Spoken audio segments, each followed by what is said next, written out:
আল্লাহ আমাদের কখনো ভুলে যান না, আমরাই ভুলে যাই, কিন্তু তিনি নন।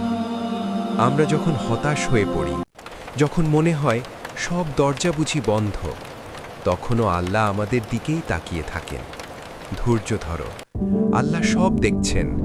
তোমার চোখের পানি, তোমার নীরব কষ্ট, কিছুই তার অজানা নয়। মনে রেখো, এই দুনিয়া ক্ষণস্থায়ী। আজ যা আছে কাল তা থাকবে না, কিন্তু আখিরাতই হলো আমাদের চিরস্থায়ী ঠিকানা। তাই যত দেরিই হোক, তাওবার দরজা এখনো খোলা। ভুল করে ফেলেছ, কিছু যায় আসে না। ফিরে এসো আল্লাহর কাছে।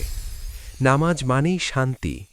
এটা শুধু কিছু রুকু সিজদা নয়, এটা হলো আল্লাহর সাথে সবচেয়ে গভীর কথোপকথন। আল্লাহর রহমত আমাদের সমস্ত গুনার চেয়েও অনেক বড়।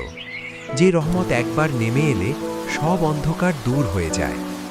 ঈমান যদি অন্তরে থাকে, তাহলে মানুষ কখনোই পথ হারায় না, হারিয়ে যায় না। হে আল্লাহ, আমার অন্তরটা আপনি ঠিক করে দিন। আমাকে আপনার কাছেই ফিরে আসার শক্তি দিন, কারণ কুরআনই হলো জীবনের আসল আলো।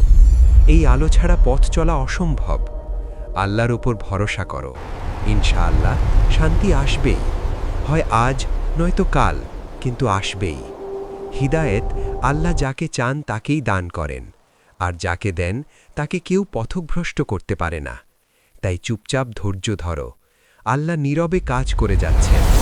যখন তুমি বুঝবে, তখন সবকিছুর অর্থ পরিষ্কার হবে। এই জীবন একটি আমানত, একদিন আল্লাহর কাছেই ফিরিয়ে দিতে হবে। মৃত্যু নিশ্চিত, কিন্তু প্রশ্ন একটাই, আমাদের প্রস্তুতি কি আছে?